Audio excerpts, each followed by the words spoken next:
Di sebuah tasik terpencil yang dikelilingi oleh hutan belantara, terdapat sebuah resort mewah yang dikenal dengan nama Resort Tasik Biru. Pada awalnya, resort ini adalah kawasan perlancongan yang sesuai bagi mereka yang mencari kedamaian dari kesibukan di ibu kota. Namun, seiring dengan peredaran waktu, reputasi resort kini kurang menjadi tumpuan dan berubah menjadi tempat yang penuh dengan misteri dan menyeramkan. Cerita ini bermula ketika sekumpulan sahabat, Rina, Aidil, Amri, dan Erisha memutuskan untuk menghabiskan cuti pertengahan semesta mereka di resort Tasik Biru. Mereka tertarik dengan keindahan alam dan suasana yang tenang di resort tersebut. Meskipun ada desas-desus tentang kisah yang terjadi di sana, mereka menganggapnya hanya sebagai cerita rekaan semata-mata. Setiba sahaja mereka di destinasi yang dituju, mereka disambut dengan mesra oleh seorang wanita tua bernama Puan Shira, pemilik resort. Puan Shira sangat peramah, meskipun ada sesuatu yang ganjil dalam pandangannya. Setelah selesai check-in, mereka diberi kunci untuk villa mereka yang terletak di ujung kompleks resort, bersebelahan dengan hutan. Villa tersebut sangat indah dan mempesonakan, dengan pemandangan menghadap ke arah Tasik Biru. Mereka menghabiskan masa di waktu tengah hari dengan bersantai di balkoni, sambil menikmati udara segar dan suara burung yang berkicau. Namun apabila malam menjelma, suasana mulai berubah sunyi sepi. Pada malam pertama, Rina terjaga di tengah malam karena terdengar bunyi langkah kaki di luar villa. Bunyi itu terdengar jelas dan bergerak perlahan, seolah-olah seseorang sedang berjalan. Dia merasa takut dan mengejutkan Aidil. Lalu mereka berdua meninjau keluar tingkap, tetapi tidak ternampak apa-apa. Mereka kembali tidur, meskipun rasa takut masih menghantui pikiran mereka. Keesokan paginya, mereka menceritakan peristiwa tersebut kepada Amri dan Erisha. Amri yang tidak mempercayai menganggap itu hanya khayalan Rina dan Aidil, sementara Erisha mulai merasa seram. Mereka memutuskan untuk melupakan kejadian itu dan menikmati hari kedua mereka di resort tersebut. Pada malam kedua, kejadian ganjil berlaku lagi. Giliran Erisha terbangun karena dia merasa seolah-olah ada orang memerhatikannya.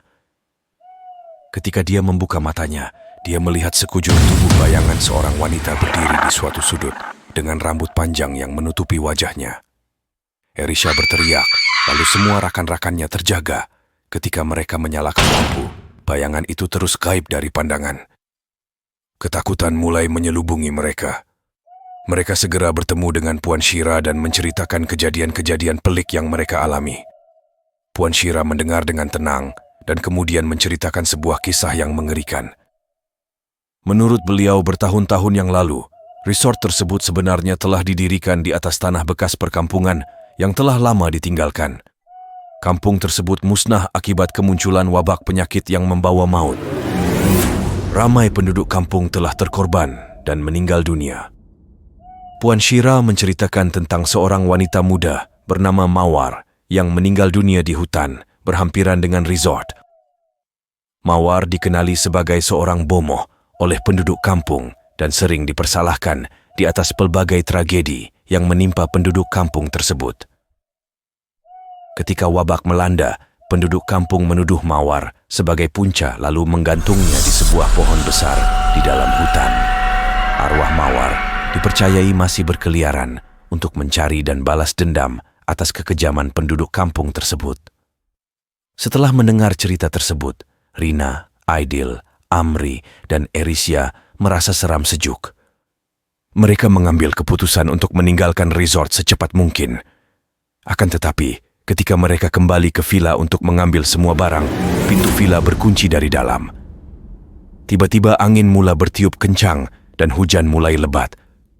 Petir dan kilat sabung menyambung, manakala mereka tidak mampu masuk. Tiba-tiba mereka mendengar suara ketawa yang sangat menyeramkan dari dalam villa. Dalam keadaan kelam kabut, mereka berlari semula ke lobi resort untuk mendapatkan bantuan. Walau bagaimanapun, apabila mereka tiba di lobi, mereka mendapati bahwa Puan Shira tidak berada di sana. Suasana lobi kelihatan kosong dan gelap dengan hanya cahaya lampu malap yang menerangi ruangan. Mereka merasa buntu sehingga tidak tahu untuk berbuat apa-apa. Tiba-tiba, lampu di lobi terpadam dan bunyi tapak kaki kedengaran semakin jelas dan menghampiri mereka, diikuti oleh bunyi nafas lemah. Di situ mereka melihat sekujur bayangan tubuh mendekati mereka, dan ketika bayangan itu semakin menghampiri, mereka melihat seorang wanita dengan wajah yang dipenuhi dengan luka dan darah. Wanita itu merenung mereka dengan tajam dan mata yang merah, penuh dengan dendam. Oleh kerana terlalu takut, Rina, Aidil, Amri, dan Erisha kemudian berlari keluar dari lobi. Mereka berusaha mencari jalan keluar dari resort. Namun, semua pintu pagar berkunci. Mereka merasa ketakutan, seolah-olah berada dalam mimpi yang ngeri dan panjang. Kemudian mereka berlari menuju hutan dan berharap mampu menemui jalan keluar dari resort tersebut. Semasa di dalam hutan, mereka masih terdengar bunyi tapak kaki dan bisikan yang mengikuti mereka dari belakang. Mereka melihat bayangan-bayangan bergerak laju di antara pokok-pokok, membuat mereka semakin cemas. Kemudian mereka akhirnya sampai di sebuah pokok yang besar di mana tempat mawar digantung. Dan di sana mereka melihat tubuh mawar yang masih tergantung dengan mata yang kemerahan memandang mereka. Dengan perasaan takut yang teramat sangat, mereka berlari sekuat hati meninggalkan pokok tersebut. Mereka tidak berhenti berlari sehingga mereka menemui jalan keluar dari hutan dan tiba di jalan raya. Dengan nafas yang tercungap-cungap, mereka coba menghentikan sebuah kereta yang kebetulan melalui jalan tersebut.